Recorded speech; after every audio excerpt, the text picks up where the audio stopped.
증인 7번째, 박해 가운데 진리를 전하는 증인이라는 제목으로 하나님의 말씀을 전하도록 하겠습니다.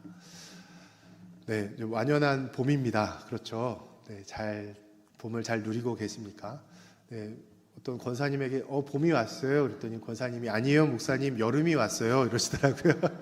갑자기 너무 확 더워졌죠. 하지만 같이 이 봄에 꽃들이 아직 많이 피어 있습니다. 또 여전도에 많이 야유회도 가시는데 함께 이 봄을 잘 누리시고 만끽하시기 바랍니다. 네, 총선이 잘 끝났습니다. 총선을 마쳤는데 더 중요한 것은 우리가 뽑힌 사람을 위해서 기도하는 것이죠. 뽑힌 사람들이 정의롭고 정직하게 잘 그 직무를 감당하도록 또 계속해서 기도해 주시기 바랍니다. 이제 선거가 끝나서 참 좋습니다. 이제 문자도 다 안 오고 전화도 많이 안 오죠, 그렇죠? 그래서 좀 너무 좋은 것 같습니다. 요즘 AI 이야기 많이 들어보셨죠? 인공지능 이야기 요즘 빠지지가 않죠. 요즘 AI가 못하는 게 없습니다. 그림도 그리고 노래도 만듭니다. 그래서 여수 지역에서 무슨 노래 공모전을 했는데 1등으로 뽑힌 곡이 알고 보니까 AI가 만든 노래였어요. 그래가지고 그걸 그대로 쓰기로 했다 이런 얘기도 들었고, 심지어 어떤 교회에서 영상 예배를 드리는데 AI가 설교를 했습니다. 근데 그 교인들이 못 알아봤다고 그래요. AI가 한 건지 뭐 이런 얘기도 있습니다. 아주 심각한 위협을 한번 느꼈는데요. 요즘 AI가 이렇게 못하는 게 없습니다. AI가 잘 사용되어지면 좋은데 AI가 안 좋은 일에도 쓰여진다는 거죠. 특별히 이번 선거 같은 경우에도 미국에도 딥페이크 영상이라고 그래서 이 얼굴을 위조해가지고 정말 그 후보가 말하는 것처럼 이런 영상들이 돌아다녔다고 합니다. 또 우리나라도 이번 총선 때도 3월 26일까지 중앙선거관리위원회가 봤을 때 200건이 넘게 이런 이 가짜 영상물들, 딥페이크물들이 돌아다녔다고 그래요. 그래서 참 이 분별이 중요한 시대입니다. 거짓도 많고 가짜 뉴스들이 참 많죠. 오늘 말씀도 이 스데반이라는 성령 충만한 이 예수님의 제자 증인이 이 거짓 뉴스로 인해서 죽음을 당하게 되고 그 결과 일어나는 일들에 대한 내용입니다. 저는 오늘 말씀을 살펴볼 때 크게 세 가지로 말씀을 보겠는데요.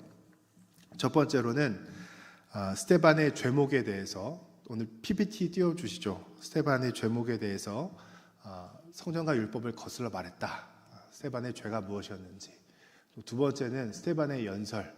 스데반이 이제 긴 설교, 연설을 하는데 이 성전과 율법에 대해서 설교를 합니다. 그리고 마지막으로 스데반이 죽었고 그 영향이 어떻게 되었는지 오늘 이 본문, 좀 긴 본문을 이렇게 세 개로 나눠서 살펴보도록 하겠습니다.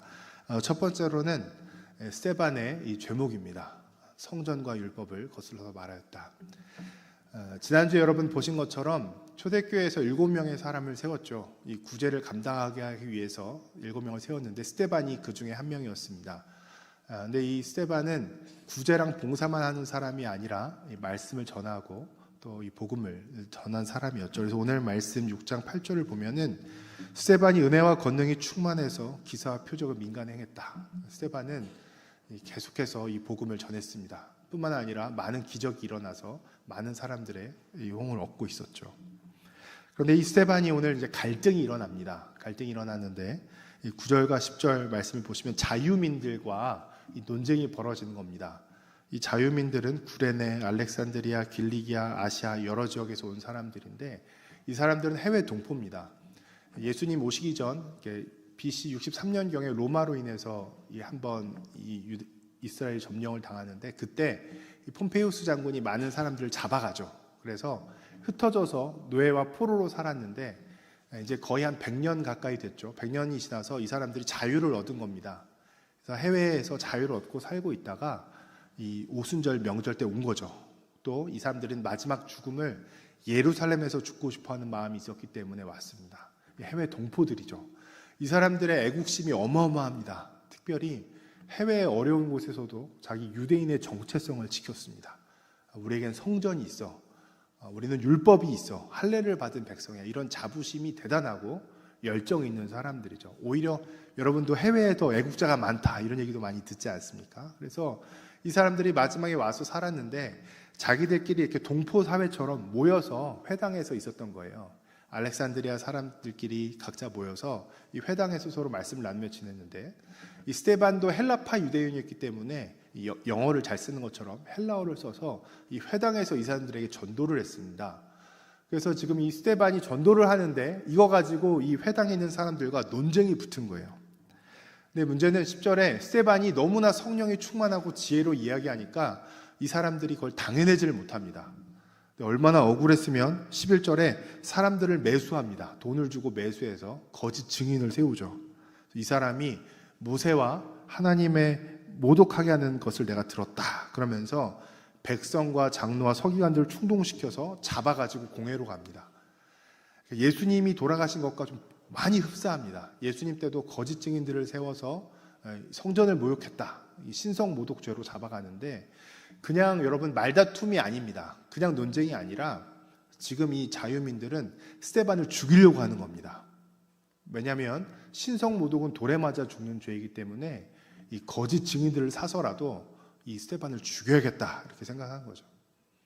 그래서 이 공회까지 잡아갑니다. 이 공회에서 이 거짓 증인들이 세워서 한 이 스데반의 죄목은 이것입니다. 우리 13절, 14절 말씀 우리 같이 한 목소리를 읽겠습니다. 시작. 거짓 증인들을 세우니 이르되 이 사람이 이 거룩한 곳과 율법을 거슬러 말하기를 맞이 아니하는도다. 그의 말에 이 나사렛 예수가 이곳을 헐고 또 모세가 우리에게 전하여 준 규례를 고치겠다 함을 우리가 들었노라 하거늘. 이것이 스데반이 고소당한 죄목입니다. 첫 번째는 예루살렘 성전에 대해서 말하였다. 나사렛 예수처럼 이곳을 헐어버리겠다. 예루살렘 성전을 헐겠다고 이야기했다. 또 우리에게 준 모세가 준 율법을 고치겠다고 했다. 이것이 이 스데반이 나아간 이 제목이었습니다. 사실은 이 거짓 증언이라는 것이 스데반이 한 말이지만 교묘하게 그 말을 좀 비틀어서 이야기하고 있죠. 예수님도 사실 이 성전이 무너질 것이다. 그리고 이 표적을 구하는 유대인들에게 성전을 무너지고 내가 3일 만에 다시 세우겠다.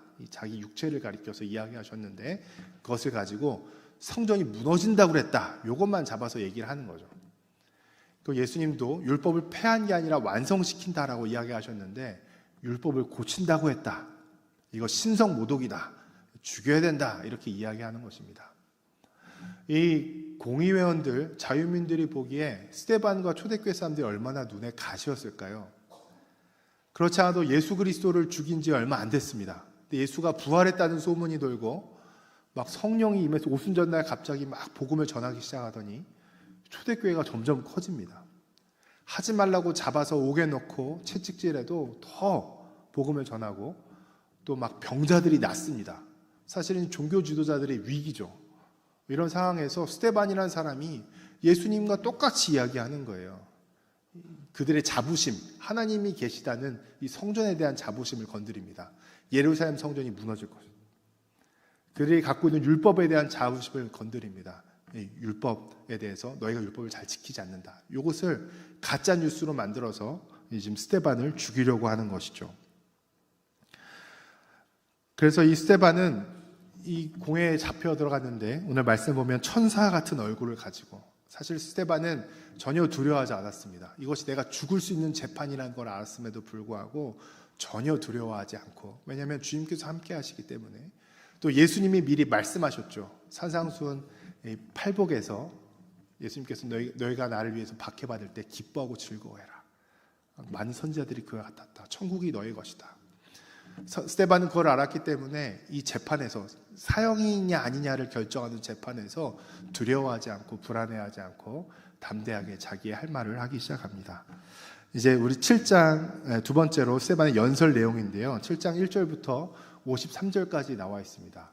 이 분량이 너무 길어서 오늘 본문 봉독하다가 설교가 거의 끝날 것 같아서 읽지 않았습니다. 하지만 여러분 관심 가지신 분들 집에서 한번 보셨으면 좋겠는데요. 이 스데반의 연설 두 가지로 요약해서 성전에 대해서 율법에 대해서입니다. 스데반이 이 아브라함부터 이 솔로몬까지 이 모든 역사를 쭉 훑어가면서 이 사람들 앞에서 공의회 앞에서 연설을 합니다. 많은 분들이 설교라고 하시는데 사실 연설이 맞죠. 자기 재판정 앞에서 하는 거니까요. 자기를 죽이려고 하는 사람들 앞에서 스데반이 연설하는 겁니다. 근데 스데반이 연설이 굉장히 깁니다. 굉장히 길어서 또 아는 내용을 합니다. 사실 공의원들이 다 아는 내용을 하는 거잖아요. 그래서 조지 버나드 쇼 같은 사람은 스데반은 엉터리 설교가다. 스데반은 망한 설교하다. 많은 사람들이 다 알고 있는 내용을 지루하게 너무나 길게 이야기했다. 뭐 이렇게 이야기합니다. 하지만 이 스데반의 설교를 보면은 이 구약의 이 역사들을 짚는 것 같지만 이 단어를 사용하면서 사실은 스데반이 결말에 하고 싶은 얘기는 지금 자기가 고발당한 항목들, 성전에 대해서, 율법에 대해서 너희가 틀렸다, 너희가 잘못됐다라는 것을 가르치려고 하는 거죠. 그래서 스데반은 이 긴 설교를 하기 시작합니다. 오늘 다 살펴볼 수가 없고요. 우리가 이것을 조금씩 살펴보면서 스데반이 무엇이라고 이야기했는지를 한번 우리가 보도록 하겠습니다. 첫 번째, 성전에 대해서입니다. 여러분, 성전이 무엇이라고 생각하십니까? 이 성전, 하나님이 임재하시는 곳이죠. 하나님이 임재하시는 곳, 하나님이 머무시는 곳. 그래서 이 곳이 거룩하다, 거룩할 성자를 쓰기 때문에 거룩한 집, 하나님이 계신 곳이 거룩하다라고 생각을 합니다. 우리가 많은 고대 종교로부터 현재까지 이르기에 우리 많은 사람들은 이렇게 생각하죠. 어느 특별한 장소가 거룩하다라고 생각합니다. 여러분들도 그렇게 생각하지 않습니까? 이 선앙당 이런 거룩하다 이렇게 생각하면 뭔가 좀 그렇게 있을 것 같고, 또 이 절도 오래된 절은 뭔가 영험하다, 이 거룩하다 이런 느낌이 있죠. 또 교회도 거룩하다라고 생각 많이 하시죠. 그래서 영화나 드라마 보면 재밌게 귀신들이랑 드라큘라가 교회는 못 들어오잖아요, 그렇죠? 이 거룩한 곳이다라는 생각을 하고 있습니다. 이 특별한 곳이 거룩하다. 이것이 모든 사람이 갖고 있는 종교성입니다. 그래서 특별히 고대 근동에는 이 신들이 지역 신인 거예요. 이 지역을 다스리는 신이어서 거기에 묶여 있는 나라의 신들인 겁니다. 그런 개념이 많이 있었는데, 사실은 이 유대교와 유대주의자들도 시간이 흐르면서 자기 안에 그런 생각이 점점 더 자리 잡았습니다. 하나님이 교회 안에, 성전 안에만 계신 걸로 생각하고 있었던 것이죠. 지금 이 스데반은 설교를 통해서 그걸 하나하나 지적하기 시작합니다. 이 단어들을 쓰면서 그렇게 하는데요. 이 아브라함을 이야기할 때도 아브라함이 메소포타미아에 있을 때 하나님께서 아브라함에게 영광을 나타내시고 아브라함을 부르셨다. 메소포타미아는 굉장히 멀리 있는 이방 땅이죠. 하나님이 그 땅에서 아브라함을 처음 부르셨다는 거예요. 그리고 뒤에 쭉 가서 이 요셉 이야기를 할 때도 애굽이라는 얘기를 굉장히 많이 합니다. 애굽에서. 이집트에 많은 신들이 있는데 하나님이 그 애굽에서 역사하셨다라는 거예요. 하나님이 지역에 갇혀 있으신 하나님이 아니시라는 거죠. 뒤에 가서도 모세를 이야기하고 출애굽을 이야기한 다음에도 이 광야의 성전이었다 이렇게 합니다. 광야의 성전. 이 성전의 원래 모형이죠. 이 언약궤 가운데 하나님이 임하셔서 이 언약궤가 가는 곳마다 하나님이 함께 하십니다. 이동식 성전이죠. 나중에 이것이 다윗과 솔로몬 때 와서 솔로몬이 성전을 짓고 그 성전 안에 이 언약궤가 와서 하나님의 임재의 상징이 됩니다. 이렇듯 사람들이 생각하는 것은 하나님은 언약궤 위에만 머물러 계신다. 하나님은 거기에만 계시는 분이야. 이것을 성전주의라고 합니다. 오늘 그래서 이 스데반이 이 성전주의에 갇혀 있는 사람들에게 굉장히 과격하게 이것을 지적하고 있는데요. 우리 48절에서 50절 말씀 우리 같이 한번 읽도록 하겠습니다. 시작. 그러나 지극히 높으신 이는 손으로 지은 곳에 계시지 아니하나니 선지자가 말한 바 주께서 이르시되 하늘은 나의 보좌요 땅은 나의 발등상이니 너희가 나를 위하여 무슨 집을 짓겠으며 나의 안식할 처소가 어디냐? 이 모든 것이 다 내 손으로 지은 것이 아니냐 함과 같으니라. 아멘. 스데반은 지금 이것을 지적하는 겁니다. 하나님이 성전 안에만 갇혀 계신 분이 아니다. 하나님이 말씀하신 걸 봐라. 하늘이 나의 보좌고 땅이 나의 발등상이다. 하나님은 여러 곳에 계시는 분인데 어찌 사람이 손으로 지은 이곳 안에 갇혀 있겠느냐. 이렇게 분명히 얘기했는데도 불구하고 이 이스라엘 사람들은 점점 우상을 섬기는 방법과 똑같이 하나님은 교회 안에만 계신, 성전 안에만 계신 분이라고 생각을 했습니다. 이렇게 될 때 문제가 무엇일까요? 성전에 올 때만 하나님을 만나러 온다고 생각하는 거예요. 그래서 자신의 평소의 일상의 삶은 엉망이 되어버리는 거죠. 평소에는 멋대로 살다가 성전에 왔을 때만 하나님이 있는 것처럼 살아가는 겁니다. 때로는 우리도 가끔 기도할 때 그런 것이 있지 않습니까? 일주일 동안 세상에서 죄를 짓고 살다가 주일에 왔습니다. 사실 그런 의미는 아니셨겠지만 우리 마음 가운데서도 언제나 이 교회만 하나님이 계시다라는 이 성전주의적인 생각이 있습니다. 그렇게 돼서 우리의 일상에서 하나님과 동행하는 것을 잃어버리는 것이죠. 하나님께서는 이것에 대해서 굉장히 엄하게 경고하십니다. 사실은 이 선지서를 보면은 하나님이 계속 그걸 지적하시죠. 너희의 이 피 묻은 손으로 갖고 오는 재물을 내가 받고 싶지 않다. 누가 성전 문을 닫아버렸으면 좋겠다. 사람들은 그렇게 말씀하시는데도 내가 무엇을 가지고 하나님을 기쁘게 할까? 천천의 강물, 천천의 이 재물과 이 만만의 기름을 가지고 나가면 기뻐하실까? 내 아들이나 내 몸의 열매를 갖고 하면 기뻐하실까? 미가서 선지자가 정확하게 이야기하죠. 사람아, 주께서 선한 것이 무엇임을 너에게 보내셨나니 하나님께서 원하시는 것은 정의를 행하고 인자를 사랑하고 겸손히 내 하나님과 동행하는 것이 아니냐. 하나님께서는 우리의 삶 전체를 받으시는 분이신 겁니다.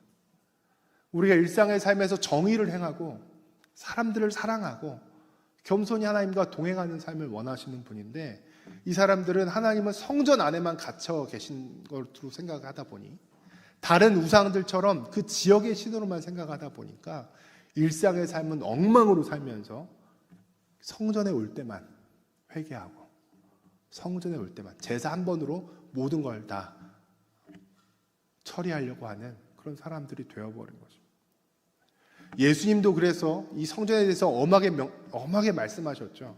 이 성전을 정화하시면서 성전에서 장사하는 사람을 쫓아내시면서 너희가 강도의 구려를 만들었다. 이 성전이 무너질 것이다 라고 이야기하시고 정말 이 성전은 무너집니다.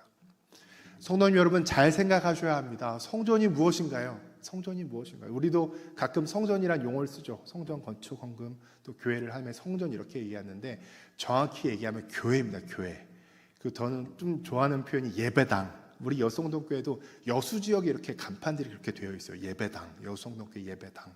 너무 좋은 표현입니다. 성전이 아니라 예배당, 예배드리는 장소로서 우리가 거룩하게 구별하는 것이지 하나님이 여기에만 계시지 않는 것이죠. 하나님이 임재하는 곳이 성전입니다. 그래서 이 성전의 개념이 어떻게 바뀌죠? 이 헬롯 성전 때까지 하나님은 성전 안에만, 언약궤 위에만 계시는 줄 알지만 이제 어떻게 되냐면 예수님이 오셔서 하나님께서 예수님 가운데 임하십니다. 그래서 임마누엘, 하나님이 우리와 함께 하신다. 하나님이 성전 안에만 계신 것이 아니라 사람에게, 예수님에게 임마누엘 함께 하신다. 그리고 어떻게 되죠? 예수님이 부활하시고 승천하시자 성령님이 우리에게 오셔서 우리에게 하나님이 직접 임재하십니다. 그래서 바울은 이렇게 이야기하죠. 너희가 하나님의 성전인 것을 깨닫지 못하느냐. 하나님의 임재가 있는 곳이 성전입니다. 사랑하는 성도님 여러분, 여러분이 하나님의 성전인 줄 믿으시길 바랍니다. 따로 이 교회가 거룩한 곳이 아니에요. 우리가 하나님의 임재가 있는 성전으로 성령님과 함께 동행하면서 살아가야 되는 것입니다. 두 번째로 이 스데반이 지적하는 것은 율법에 대해서입니다. 율법에 대해서는 좀 짧게 가지만 이 율법에 대해서 여러 가지로 강조하고 있습니다. 아브라함의 할례 언약에 대해서, 또 하나님이 어떻게 아브라함의 약속하시고 그걸 지켜내셨는지, 또 이 모세 시대에서는 하나님께서 화를 내시면서 너희가 광야 40년 동안 나한테 제사를 제대로 드린 적이 있냐? 너희가 우상을 섬기는 데에 몰두했지 내 말을 지켰냐? 그러면서 사실은 율법을 지키지 않았던 이스라엘 백성들에 대해서 지적하는 이야기도 나옵니다. 이런 끊임없이 이 이야기를 통하여서 율법에 대해서 이 스데반이 이 공유에 있는 사람들에게 이야기하고 싶었던 핵심은 이것입니다.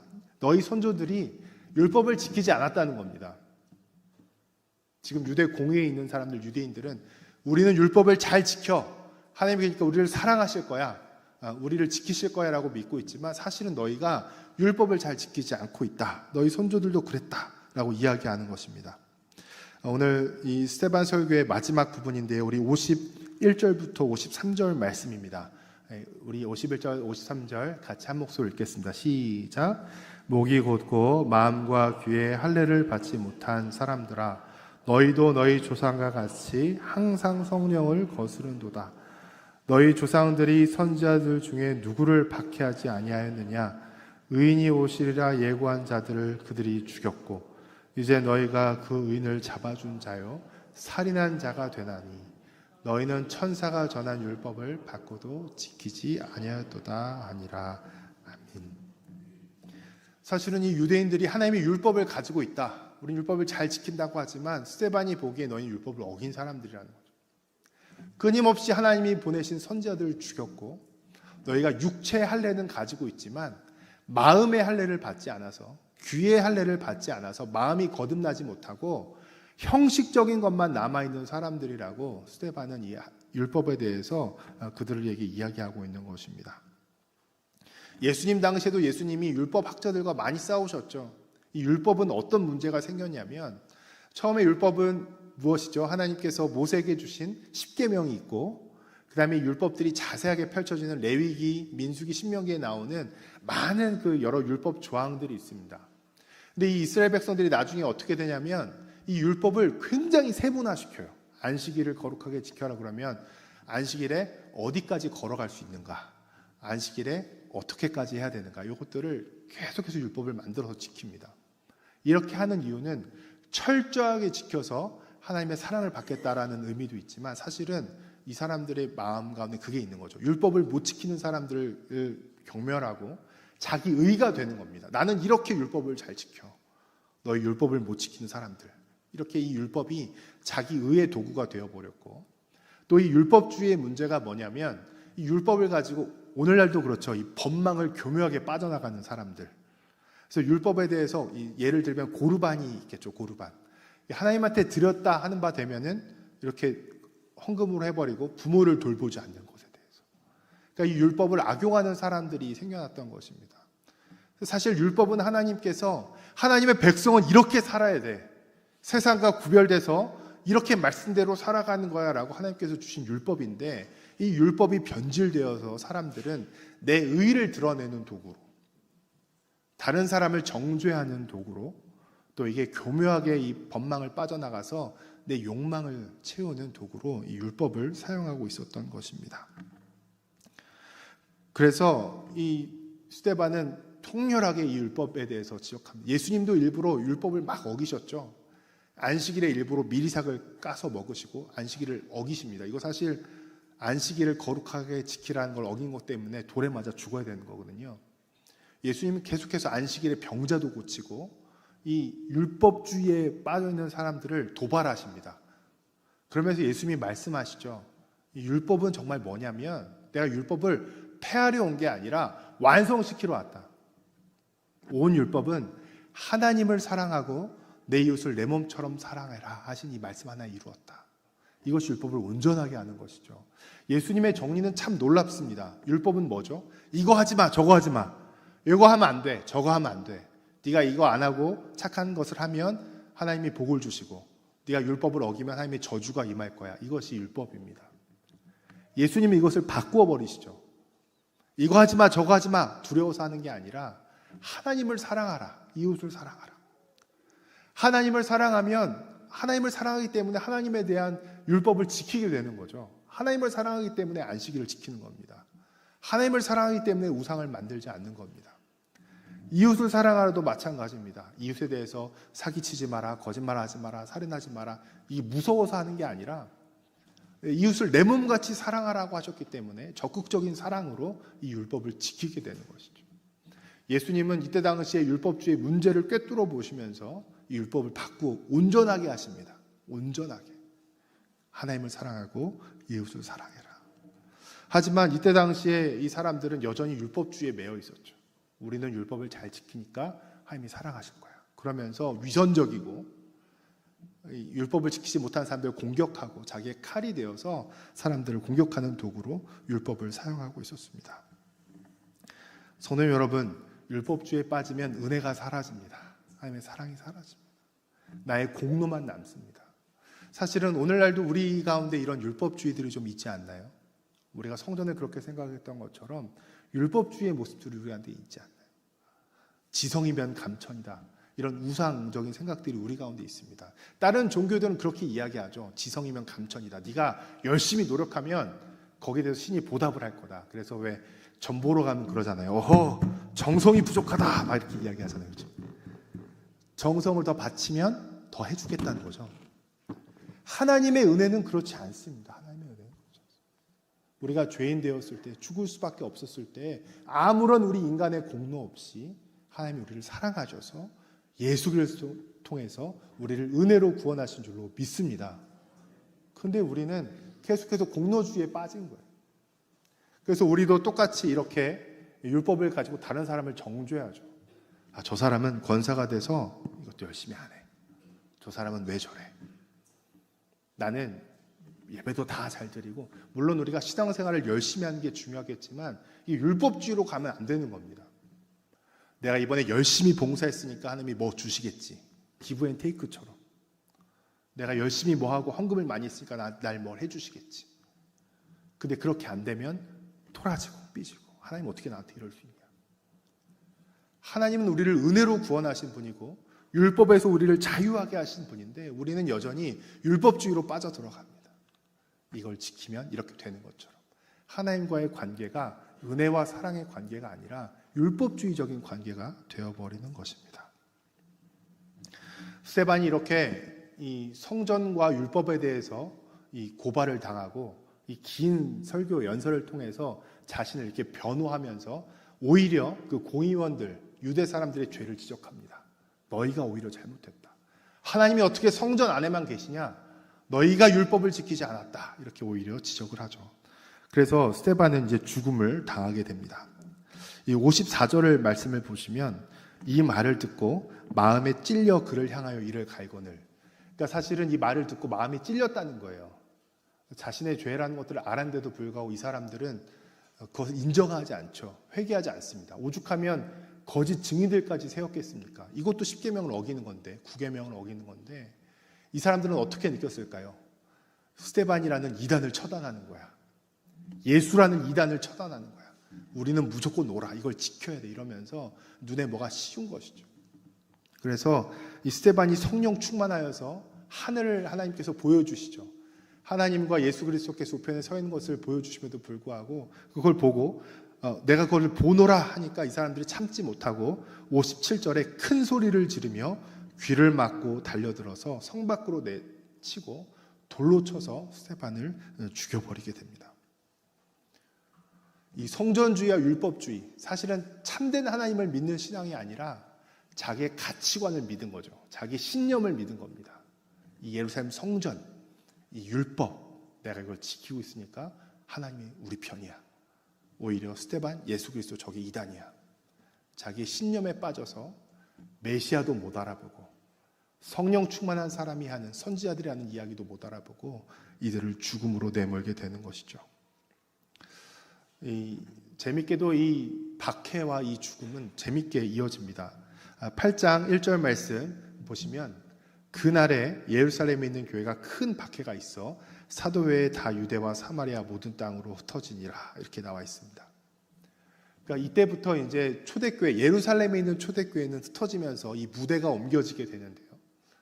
이 큰 박해가, 이 스데반이 죽음을 통하여서 교회가 박해가 시작되고 사람들이 흩어지는 거죠. 재밌는 구절은 이 사람들이 유대와 사마리아와 모든 땅으로 흩어졌다. 사실 사도행전 1장 8절에 예수님께서 말씀하신 것이죠. 너희가 오직 성령이 너희에게 임하시면 너희가 권능을 받고 나아가 온 유대와 사마리아와 땅끝까지 이르러 내 증인이 되리라. 예수님께서 말씀하셨던 것이 오히려 박해를 통해서 일어나게 됩니다. 그래서 이 사람들이 박해를 통해서 교회가 이제 흩어져서 온 유대와 사마리아 땅끝까지 이제 세계 선교의 시작이 될 수 있는 그 부분이 시작된 것입니다. 오늘 우리에게 여전히 성전주의와 율법주의의 모습들이 우리 가운데 있습니다. 우리 안에 여전히 있죠. 그러면 우리는 이 성전주의와 율법주의를 넘어서 우리는 어떻게 살아야 할까요? 첫 번째로 성전주의와 율법주의를 넘어서 일상의 모든 곳에서 성전으로 살아가시기를 바랍니다. 말씀드린 것처럼 우리가 성전에 대한 개념이 바뀌어야 합니다. 하나님은 이 교회만 계신 곳이 아닙니다. 하나님은 이 교회만 계신 이곳이 성전이 아니라 성령님을 통하여서 여러분 안에 계시고 여러분이 성전이라는 사실을 잊지 않으시기를 바랍니다.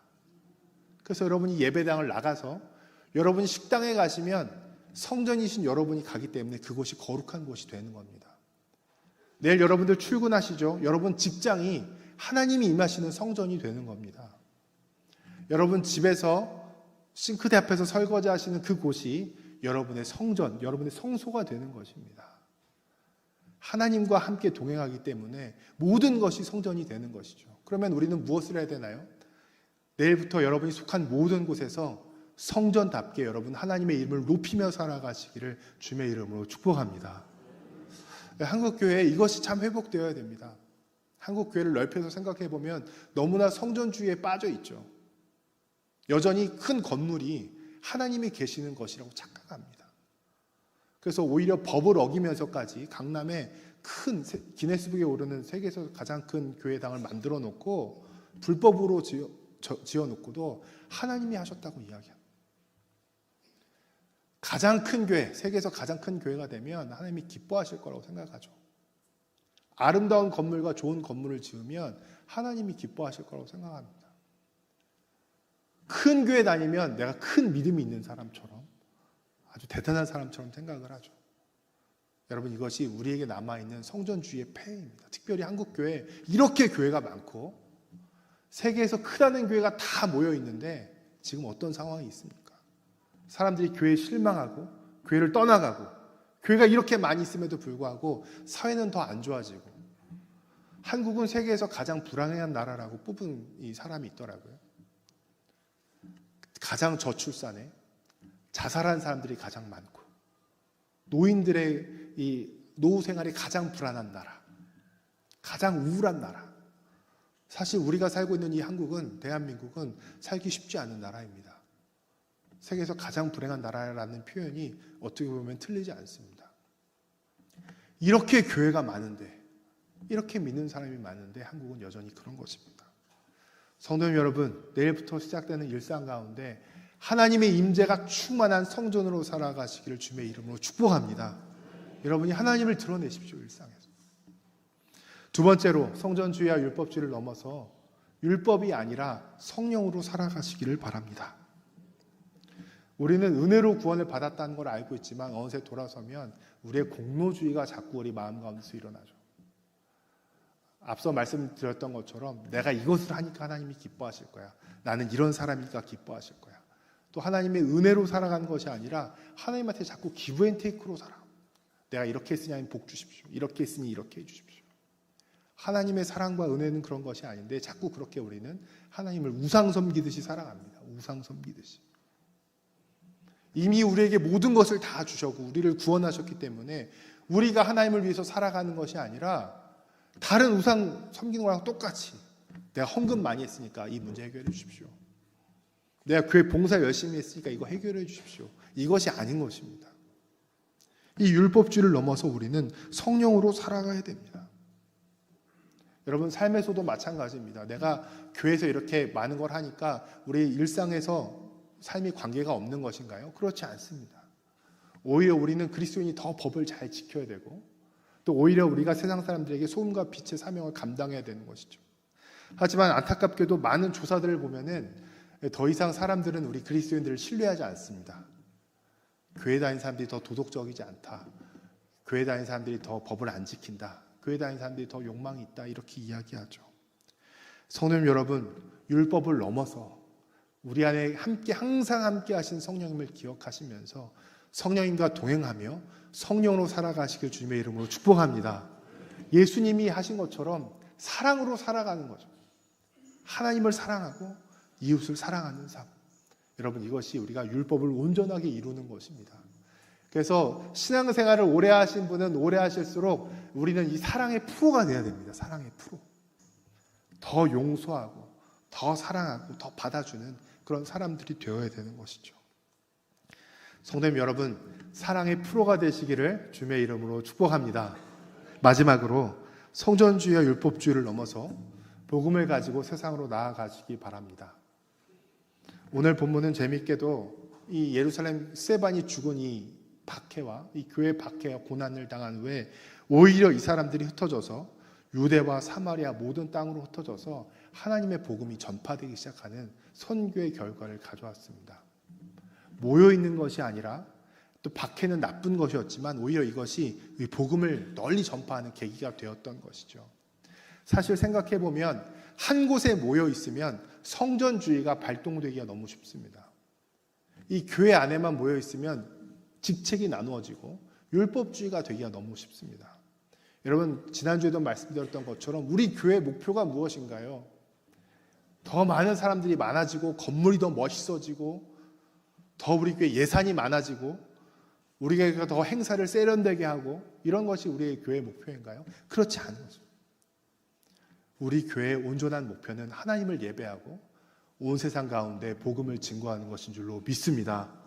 성도님 여러분, 복음을 들고 세상으로 나아가십시오. 유대와 사마리아 땅끝까지 이르러 하나님의 증인이 되는 삶을 살아가십시오. 우리 안에 있는 성전주의와 율법주의를 극복해야 될 때입니다. 세상은 많이 어둡고 무너져가고 있습니다.